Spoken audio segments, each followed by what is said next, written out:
رسول نبی الکریم، درود پاک بآواز بلند۔ الصلاۃ والسلام علیک یا سیدی یا رسول اللہ، الصلاۃ والسلام علیک یا سیدی یا حبیب اللہ، الصلاۃ والسلام علیک یا رحمۃ للعالمین وعلی آلک واصحابک یا خاتم النبیین۔ معزز و محترم ارباب علم و دانش، اصحاب تقوی و طہارت، عاشقان رسول، اللہ کریم کی بارگاہ قدس میں دعا ہے وہ ذات لم یزل ہم سب کو قرآن سنت کے مطابق زندگی بسر کرنے کی توفیق اور سعادت عطا فرمائے۔ نبی پاک صلی اللہ علیہ وآلہ وسلم حضور کی کامل اتباع عطا فرمائے اور اپنے نیک بندوں کی معیت میں ہمیں جگہ عطا فرما دے۔ معزز دوستوں، بچوں، بھائیوں، قرآن مجید فرقان حمید کی سورہ النحل کی آیت نمبر 125، اس کا کچھ حصہ میں نے آپ کی سماعتوں کی نظر کیا ہے۔ اللہ کریم ارشاد فرماتے ہیں، ادعو الی سبیل ربک بالحکمت والموعظۃ الحسنہ، لوگوں کو اپنے رب کے راستے کی طرف بلاؤ حکمت کے ساتھ اور عمدہ نصیحت کے ساتھ، احسن واعظ کے ساتھ، وجادلہم باللتی ہی احسن، اور عمدہ ترین حجت قائم کرو تاکہ لوگ اللہ کریم کی ذات و برکات کی طرف آ جائیں۔ جمیع انبیاء اور تمام رسل کائنات کی ہدایت کے لیے آئے اور لوگوں کو اللہ کریم کے قریب کرتے گئے، اور انبیاء کے بعد وہ فریضہ اولیاء و صوفیاء و علماء نے ادا کیا۔ ان کا انداز تبلیغ اور ان کا طریقہ تدریس، اس کی آج بہت زیادہ ضرورت ہے۔ نبی پاک صلی اللہ علیہ وآلہ وسلم حضور کی سیرت ہمارے لیے کامل ترین نمونہ ہے۔ میں ایک مثال دیتا ہوں۔ حضرت انس رضی اللہ تعالیٰ عنہ نے 10 سال نبی پاک صلی اللہ علیہ وآلہ وسلم حضور کے گھر میں گزارے، بچے تھے، خدمت کی۔ بیان فرماتے ہیں کہ خدمت النبی صلی اللہ علیہ وسلم 10 سنین، 10 سال میں نے حضور کی خدمت کی، ایک مرتبہ بھی کبھی آپ نے مجھے اف تک نہ کہا۔ اب آپ اس سے اندازہ لگائیں کہ حضور کتنے رحیم و کریم ہیں۔ مدرسین کے لیے، مبلغین کے لیے اس میں بڑا روشن پیغام ہے۔ ایک دن حضرت انس فرماتے ہیں، مجھے نبی پاک صلی اللہ علیہ وآلہ وسلم نے کوئی شے لینے کے لیے بازار میں بھیجا۔ بازار میں بچے کھیل رہے تھے اور ان بچوں کو کھیلتا ہوا دیکھ کر میں بھی ان کے ساتھ مشغول ہو گیا۔ چھوٹا بچہ تھا اور مجھے یاد ہی نہیں رہا۔ ادھر گھر میں مہمان آئے ہوئے تھے، تو کافی دیر انتظار کے بعد آپ علیہ الصلوۃ والسلام خود فرماتے ہیں بازار میں مجھے تلاش کرنے کے لیے تشریف لے آئے، اور میں اس وقت کھیل رہا تھا۔ تو آپ علیہ الصلوۃ والسلام نے آ کر اپنا دست مبارک میری آنکھوں پہ رکھا، تو حضور کے دست مبارک کی خوشبو سے اور لمس سے مجھے پتہ چل گیا کہ حضور تشریف لے آئے اور مجھے یاد آ گیا کہ میں تو فلاں سودا لینے آیا تھا۔ تو مجھے اپنی اس غلطی کا احساس بھی ہوا اور ڈرا بھی کہ اب، لیکن سرکار نے میری طرف مسکرا کے دیکھا اور فرمایا لگتا ہے کہ تم سودا بھول گئے تھے۔ حضرت انس فرماتے ہیں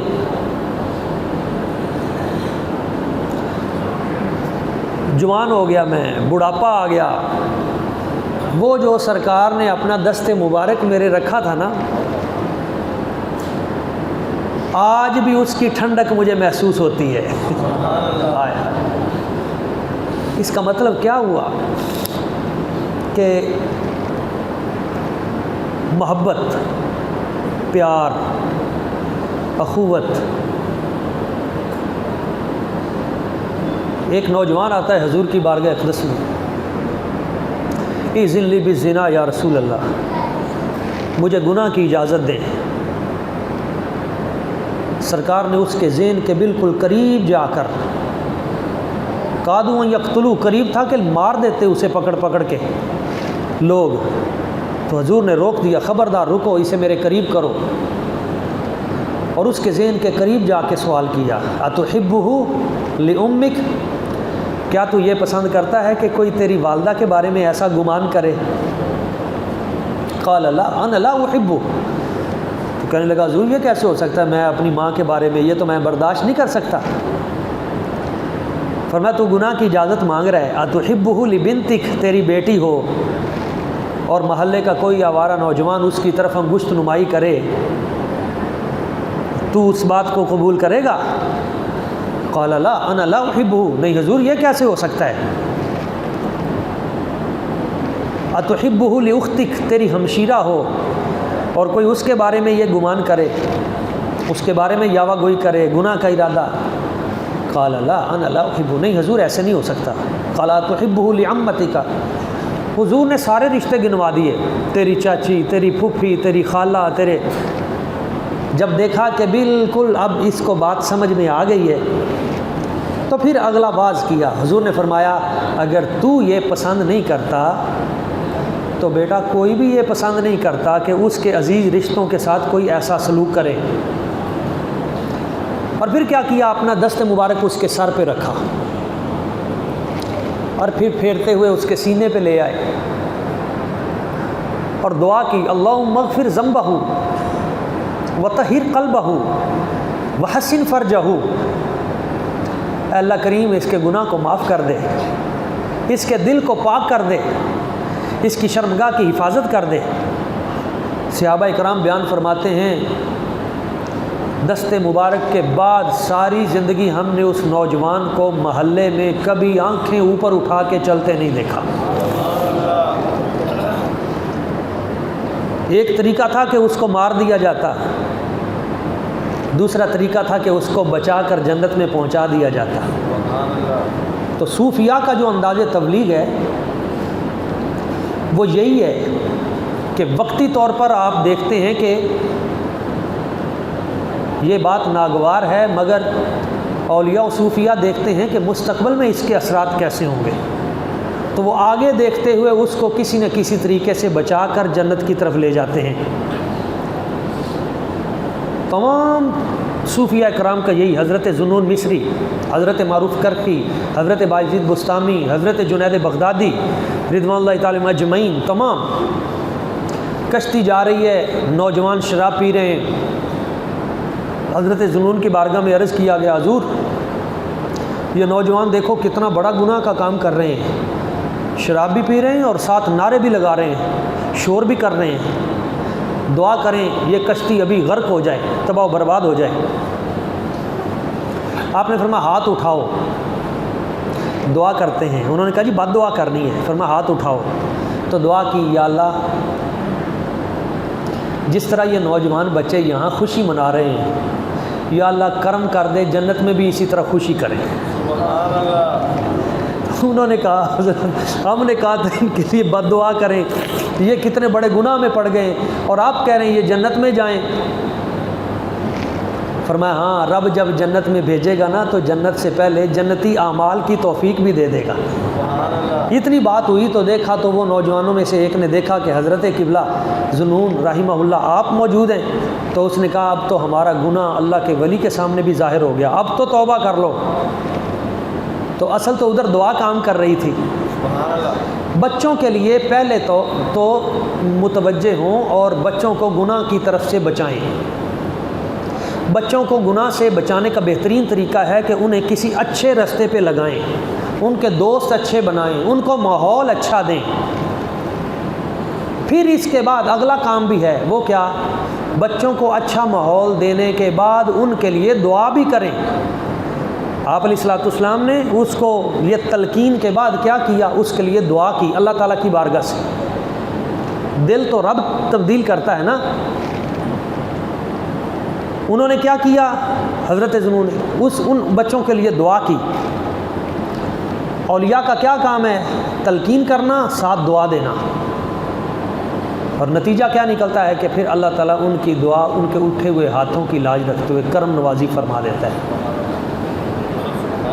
حضرت عبداللہ بن مسعود رضی اللہ تعالیٰ عنہ، آپ جب تہجد کے نفل پڑھا کرتے تھے تو آپ کا بیٹا سامنے آرام کر رہا ہوتا تھا، تو بسا اوقات آپ تہجد کے نوافل میں 2 نفل پڑھتے ہوئے نیت یہ کرتے تھے، من اجلک یا بنیا، اے میرے بیٹے یہ 2 نفل میں تیرے روشن مستقبل کے لیے پڑھنے لگا ہوں۔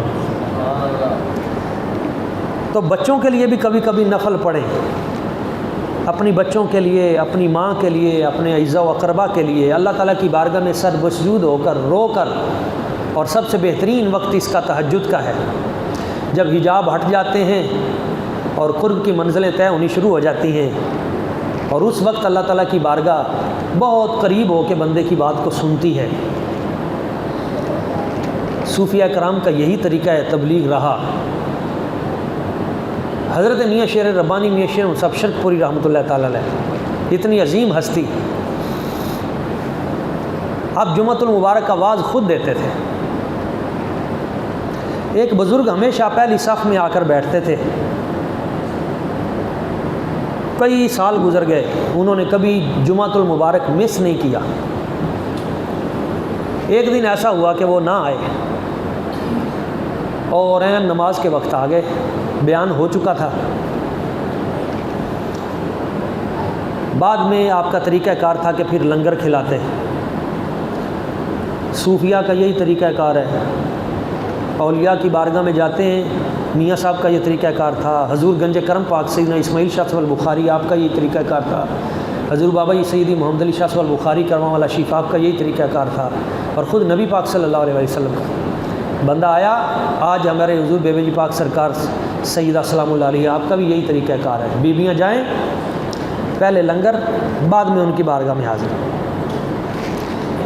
تو آپ نے فرمایا بھئی لنگر کرو، اور ساتھ اس سے پوچھا کہ آج بزرگوں آج آپ لیٹ ہو گئے، یعنی اپنے بندوں پہ نظر بھی رکھتے تھے، تو خیریت تھی کیوں لیٹ ہو گئے؟ عرض کیا حضور آنا تو وقت پہ ہی تھا، رستے میں مسئلہ بن گیا ٹریفک کا، آتے ہوئے لیٹ ہو گئی، کبھی ہوئی نہیں آج بس ہو گئی، اور میں بہت پریشان ہوں۔ آپ نے فرمایا تم کیوں پریشان ہو؟ اس نے عرض کی حضور آج میں پریشان اس لیے ہوں کہ آج میں آپ کا خطبہ جمعۃ المبارک سن نہیں سکا، بیان نہیں سن سکا۔ آپ کا بیان سن لیتا ہوں تو ہفتہ بڑا اس پہ عمل کرتے ہوئے ایمان تازہ ہو جاتا ہے، دل کا زنگ اتر جاتا ہے۔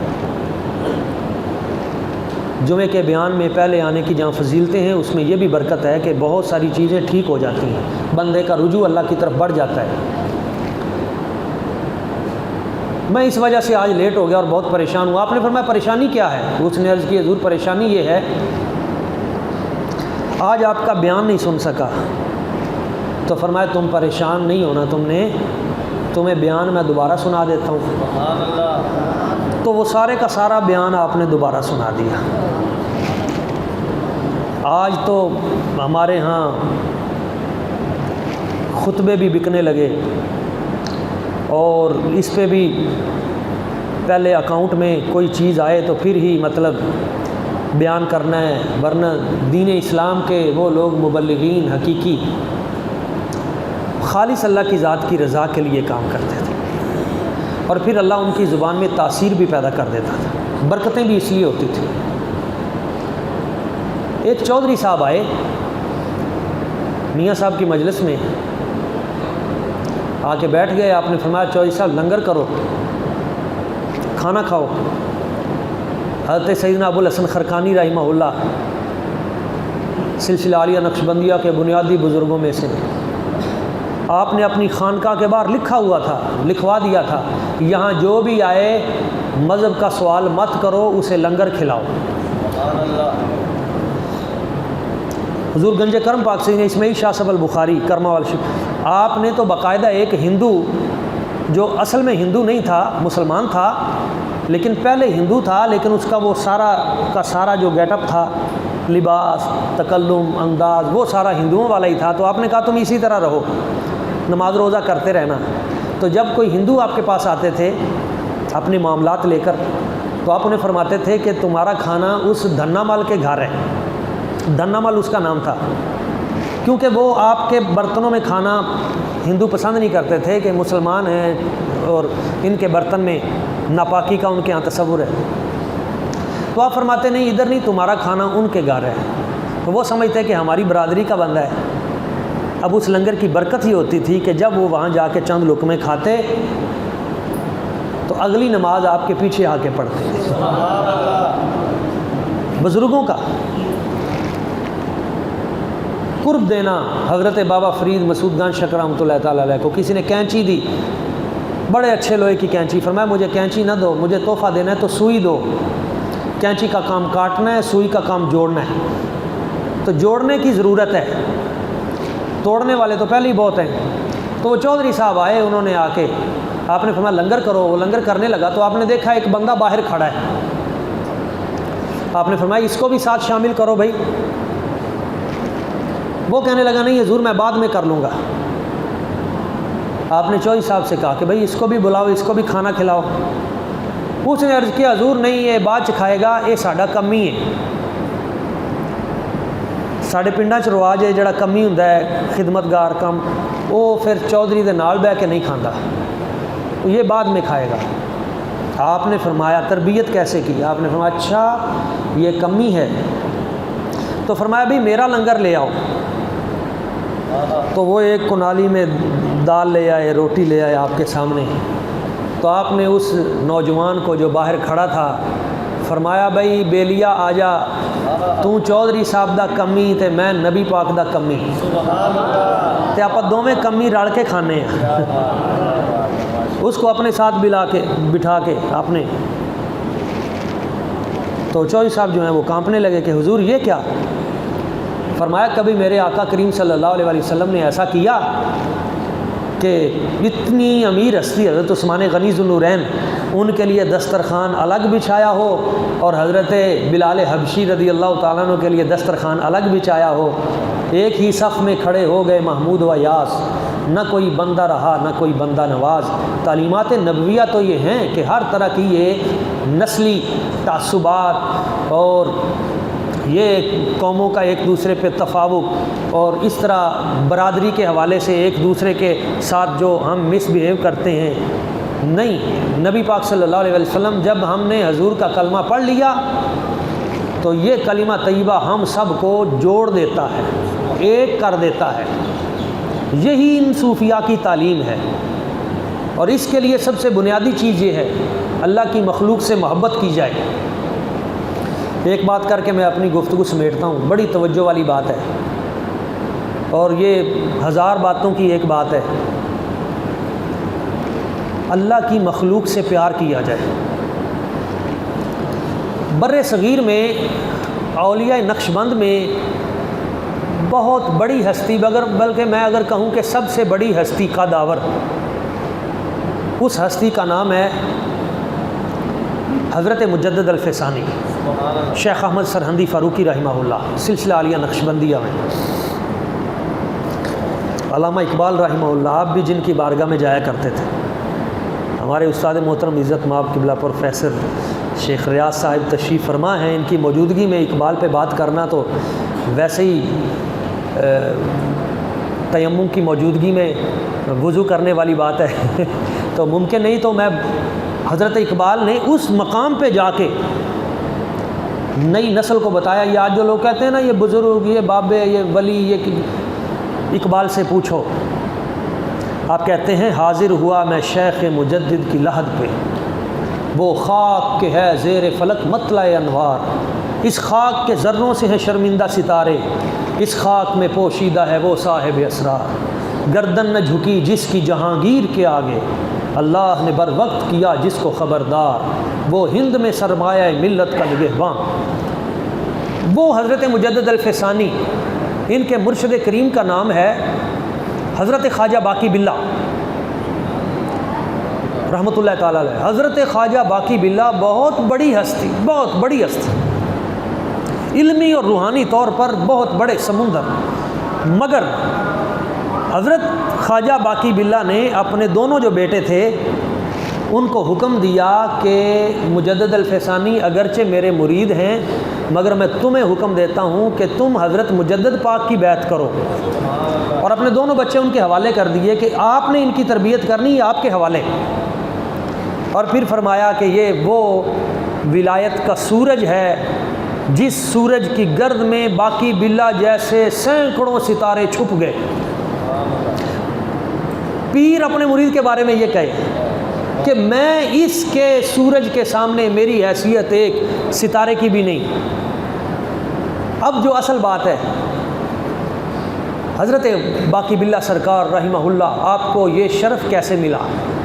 بعض شاگرد ہوتے ہیں جو استاد کی پہچان بن جاتے ہیں، بعض مرید ہوتے ہیں جو مراد بن جاتے ہیں، بعض امتی اور بعض صحابی ایسے ہوتے ہیں کہ خود نبی کو ان کی ذات پہ فخر ہوتا ہے. حضرت باقی باللہ کو یہ مقام کیسے ملا؟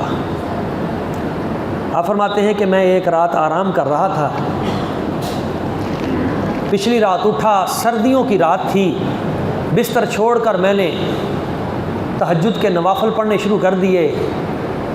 ولی ہوتا ہی وہ ہے جس کا تعلق تہجد سے ہو، جس کا تعلق نماز سے ہو، جس کا تعلق قرآن سے ہو، جس کا تعلق نبی پاک کی ذات سے ہو، اللہ کریم کے قرب میں ہو. وہ لوگ جو تارک صلاۃ ہیں اور جو دن رات شریعت کی دھجیاں بکھیرتے ہیں، میں ان کی بات نہیں کر رہا، نہ ہی ان کی اتباع ہے. میں ان کاملین کی بات کر رہا ہوں جن کی نماز تو نماز ہے، جن کی ساری زندگی کبھی تکبیر اولیٰ بھی قضا نہیں ہوئی. تو جس وقت حضرت خواجہ باقی باللہ تہجد کے لیے اٹھے، نفل پڑھنے لگے، نوافل پڑھنے کے بعد بستر میں آ کے دوبارہ لیٹنے لگے تو دیکھا اس بستر میں آ کر ایک بلی آرام کر رہی تھی. تو انہوں نے دیکھا بلی آرام کر رہی ہے، اس بلی کی نیند میں خلل نہ پڑ جائے. یہ فکر ہے، فکر صوفیہ. حضرت مولانا روم گزر رہے تھے تو کتا ایک رستے میں سو رہا تھا، تو آپ انتظار میں کھڑے رہے کہ جب یہ جاگے گا پھر جاؤں گا آگے. کسی نے ٹھوکر مار کے کتے کو اٹھا دیا. فرمایا نہیں، یہ تو نے کیا کیا؟ مجھ ادنا کے لیے تو نے اس کتے کی نیند خراب کر دی. پھر مولانا روم پر تو جس وقت اس بلی کو نہ اٹھایا تو کہا کہ چلو میں کچھ نفل اور پڑھ لیتا ہوں. کچھ نوافل اور پڑھے، پھر آ کے دیکھا وہ پھر آرام کر رہی ہے. پھر گئے، انہوں نے کہا چلو اب نماز پڑھ کے آ کے آرام کرتا ہوں. فجر کی اذان ہو گئی، نماز پڑھی، آ کے دیکھا تو جناب بلی محو استراحت تھی. اسے بھی آج نرم بستر ملا تھا سردیوں میں. پھر چلے گئے، کہا چلو اشراق پڑھتا ہوں، چاشت پڑھتا ہوں. تو دوپہر کے وقت جب آئے تو دیکھا اب بلی اپنی نیند پوری کر کے جا چکی تھی. آپ بستر میں دراز ہو گئے. خواب میں اسی رات سوئے تو ایک نورانی ہستی ان کی زیارت ہوئی اور انہوں نے ان کے ہاتھ پر ایک خوبصورت موتی رکھا، ایک چمکتا ہوا ہیرا. تو وہ موتی لیا تو آنکھ کھل گئی. بڑے حیران ہوئے کہ یہ خواب تو بڑا مبارک لگتا ہے، پتہ کریں یہ خواب کیا ہے. تو خواب کی تعبیر کے لیے آپ یہاں سے بر صغیر سے چلے اور اپنے شیخ کریم سنٹرل ایشیا میں بخارا سمرقند کے وہاں پہنچے. حضرت خواجہ امکنگی رحمہ اللہ کی بارگاہ میں، اور جب وہاں پہنچے تو حضرت خواجہ امکنگی رحمہ اللہ آپ 7 میل باہر شہر سے آ کر حضرت خواجہ باقی باللہ کا استقبال کرنے لگے۔ تو عرض کی حضور مرید تو اپنے شیخ کا استقبال کرتا ہے اور احترام، تو موبائل کا تو دور نہیں تھا، تو حضور آپ کیوں اتنا تکلف کر کے آگے چل کے آگے 7 میل دور؟ تو فرمایا ہم تیرے لیے نہیں آئے، وہ جو تو نے خواب دیکھا ہے ہم تو اس کے لیے آئے۔ تو کہا حضرت میں بھی اسی لیے آیا ہوں، مجھے بتائیے، کرم نوازی فرمائیے، وہ ہیرا کیا ہے، وہ روشن موتی کیا ہے؟ آپ نے فرمایا بس تم کھانا کھاؤ اور یہاں سے فوراً واپس چلے جاؤ، ہند میں جاؤ، جب تم اپنے ڈیرے پہ پہنچو گے تو اللہ کریم کی طرف سے یہ عطا کردہ ہیرا حضرت مجدد الفسانی شیخ احمد سرہندی فاروقی رحمہ اللہ یہ تمہارے آستانے پہ آ کر بیٹھ چکا ہوگا، یہ ہے جس سے تمہارا سلسلہ ولایت اور سلسلہ فیض آگے جاری ہوگا، تم جاؤ۔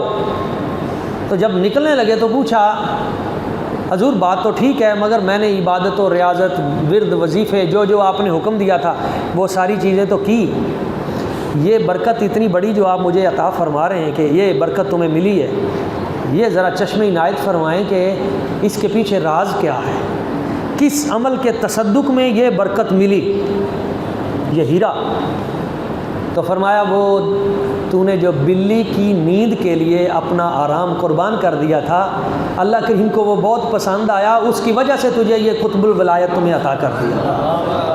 تو اللہ کی مخلوق کے ساتھ محبت، پیار، اخوت، خیر الناس من ینفع الناس، تم میں سے سب سے بہترین انسان وہ ہے جو دوسروں کا بھلا کرتا ہے۔ دیکھیں آج ہمارے وہ مسلمان پریشان حال سیلاب زدگان، اور ان کے لیے اہل ہارون آباد نے کس قدر محنت کی، پورے ہمارے، اب آپ نے یہ بھی دیکھ لیا کہ اس مشکل کی گھڑی میں سب سے پہلے ان کی مدد کے لیے جو لوگ پہنچے وہ مذہبی طبقہ، اور وہ تمام افراد جو آج تک مذہبی لوگوں کو تنگ کرتے رہے اور ان کے خلاف پتہ نہیں کیا کیا واویلا کرتے رہے، تمام صوفیہ کی درگاہیں آج ان کے لیے کھل چکی ہیں۔ سیاسی ڈیرے اسی طرح باندھیں، صوفیہ کی درگاہیں آج ان کے لیے کھل چکی ہیں، مدارس دینیہ کے طلاب ان کے لیے اپنی جانیں، اپنا نذرانہ، اپنا سب کچھ وقف کر رہے ہیں، اور پوری کی پوری قوم اس میں۔ اس کی وجہ کیا ہے کہ ہمارا یہ جو نصاب تعلیم ہے دین کا، اس میں پہلی چیز جو پڑھائی جاتی ہے وہ یہی ہے، خیر الناس من ینفع الناس، تم میں سے سب سے بہتر وہ ہے جو دوسروں کے لیے اچھا سوچتا ہے۔ اللہ کریم کی بارگاہ قدس میں دعا ہے جو چند چیزیں میں نے بیان کی ہمیں سمجھنے کی، ان باتوں پہ عمل کرنے کی اور آگے پہنچانے کی توفیق اور سعادت عطا فرمائے، آمین۔ وما علینا الا البلاغ المبین۔ سنتے ہیں۔